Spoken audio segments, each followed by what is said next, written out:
Pag-usapan po natin ngayon itong mga bayarang DDS vlogger mo.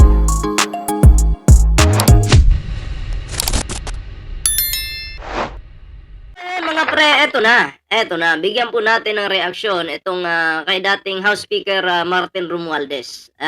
Eto, talagang ayon dito sa balita, dating House Speaker Martin Romualdez at DBM Sik Amina Pagandaman umarap sa ICI. So, dapat ganito ka, Zaldico.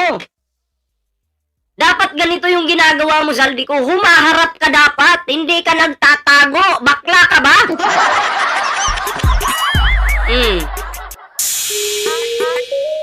Yan ba? Haharap ka ba? Kung talaga namang wala kang kasalanan haharap ka. Magpapaliwanag ka. Diba? Bakit si Zaldico nyo walang bayag? Wala bang bayag yan? Tagapagtanggol ng DDS, ang galing! Grabe! Tuloy natin to.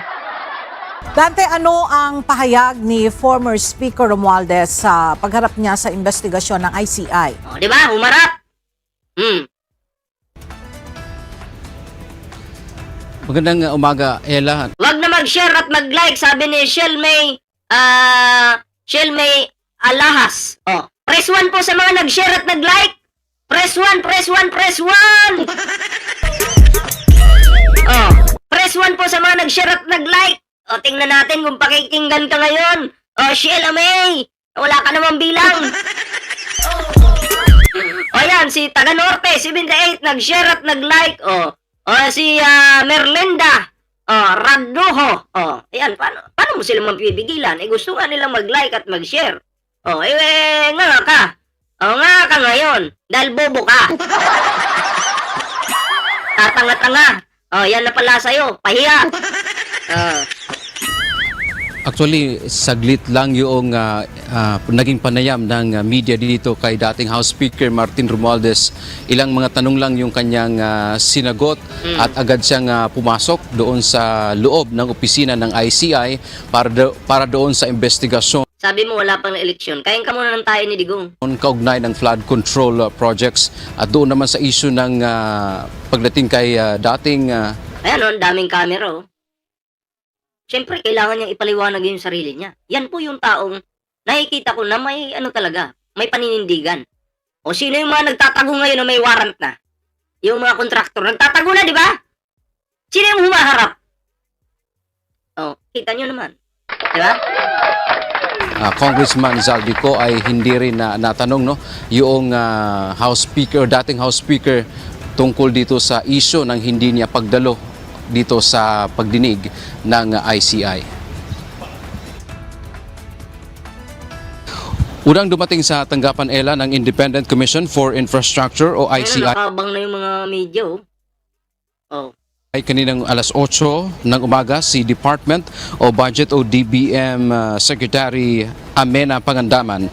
Sumunod si dating House Speaker Martin Romualdez pasado alas 9. Ayon kay Romualdez, nagtungo siya sa ICI para ibigay ang buong suporta sa investigasyon.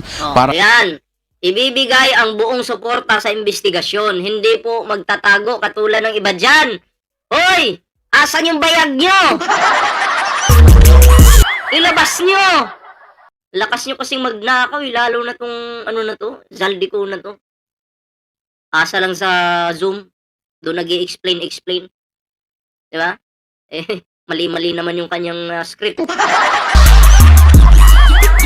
Diba? Para mabuksan ang katotohanan. Anya, wala siyang tinatago at wala rin siyang dapat itago. Bagamat hindi siya bahagi ng bicameral.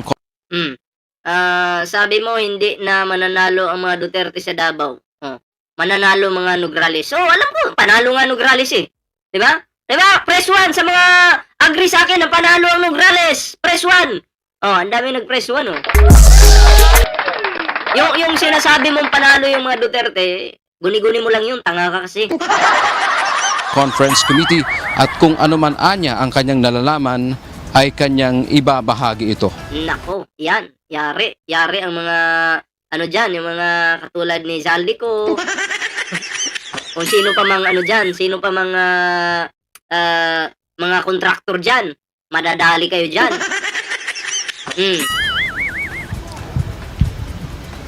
I will share any and all information to help determine the truth and to give all the facts and information.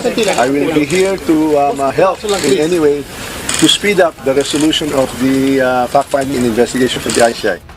Sabi, alam mo Sandy, 'di ba? Hinusgahan mo na agad yung mga taong 'yan. Samantalang yung korte, wala pa silang hatol eh. Ikaw may hatol ka na agad. May sarili ka ng desisyon. Tanga ka talaga eh. Bobo? Oy, salamat po, Wing 11231 sa iyong pa-flood control project. Salamat po. Hindi po natin yan nanakawin. Mapupunta po yan sa flood control. Huwag kang mag-alala. Dagdag pa ni Romualdez, layon niya na liwanagin ang mga isyu para matulungan ang komisyon sa kanilang trabaho, mapabilis ang investigasyon. Sa hulian niya ang ebidensya at hindi ang ingay sa politika at walang batayang mga akusasyon ang maghahayag kung ano talaga ang nangyari.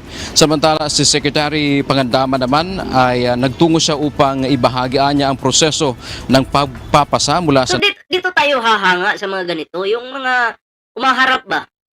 'Di ba? Yung hindi po nakikipagtaguan. 'Di ba? So, kasi ang taong bayan mga pre pagod na eh. 'Di ba? So, kailangan po ng resulta. Kung sino talaga yung totoong sinungaling, sino yung totoong nagsasabi ng totoo. 'Di ba? So, 'yun. Abangan po natin yung mga susunod na mangyayari diyan. sa National Expenditure Program o NEP hanggang sa ito ay maisabatas o magiging General Appropriations Act o GAA. So yung invitation sa atin is that gusto malaman ng commission natin yung process ng NEP at paano ito nagiging at kung paano nag-release ng budget. Originally no, ipinatawag itong si dating House Speaker Martin Romualdez ay noon pang October 1 at hindi nga ito nakarating noong October 1 at sinulatan siya muli ng ICI. Yes, hindi nakarating kasi hindi naman po pwede na padalos-dalos ka ng diyan, sagot. Kailangan paghandaan po 'yan, 'di ba? Hindi po basta-basta na pinatawag ka, pupunta ka na agad ng hindi pa ready yung mga dokumento, yung mga sagot mo. Diba? So, ganun po yan. Yun po yung pagkakaintindi ko lang naman. Kung di tayo nagkakamali, noong October 7 at ngayong araw na lamang natuloy ang kanyang pagpunta. Supposed to be, kasama niya si dating Congresswoman Acobi. Sabi ni Sandy, kaming mga Ilocano, hindi kami papayag na hindi masunog si Duterte ng buhay. Hoy! Bakit mo susunog? Di ba idol mo si Digong? Bakit mo susunugin ang buhay? Yari ka, mali yung ginawa mo. Upal ka, bakit mo susunugin ang buhay si Digong? Sabi pa niya dito, pati pamilya ko idadamay ko. Hoy! Huwag naman ganyan! Tanga talaga? Bicol Party List Representative Zaldico. Wala kang karapatang kumitil ng buhay, kupal ka. Subalit nga nagbitiw na yung dating mambabatas sa kanyang pwesto at balita natin nasa labas ito ngayon ng bansa kaya hindi siya nakarating dito sa pagdinig ngayong araw ng ICI. Yan ang ating update mula dito sa Taguig City. Balik sa iyo, Ella. So yan, maganda po itong ginawa ni Martin Romualdez, no? Talagang gusto niyang tumulong sa investigasyon at tayo naman po ay umahanga sa mga ganun. Na, 'di ba? Si PBBM inakusahan, 'di ba? So at least ngayon nung nalaman po natin na si Zaldico isangkot po dito, talagang binakbakan po natin ng binakbakan, 'di ba? Kasi sabi ko nga sa inyo, ang kakampihan naman po natin dito kung ano po yung katotohanan. So ganoon lang naman po. So anyway, kayo anong reaction niyo sa video ito? Comment down below. Ayan kung ano yung mga opinion niyo. Ano masasabi nyo sa video ito, sa ating reaction, comment down below. Sa mga DDS, good luck. Oo, kasi yung mga kakampin yung mga senador, papadalhan na yan ng warrant. So, no bail. Okay, so anyway, bago tayo magtapos sa ating live ngayon, and kung bago ka pa lang dito sa ating YouTube channel, Huwag kalimutang mag-like, share, and subscribe para naman po may updated kayo sa lahat ng mga uploads natin. So kayo magpapaalam muna pansamantala. Kita-kits po tayo sa susunod na video. Ingat po ang lahat.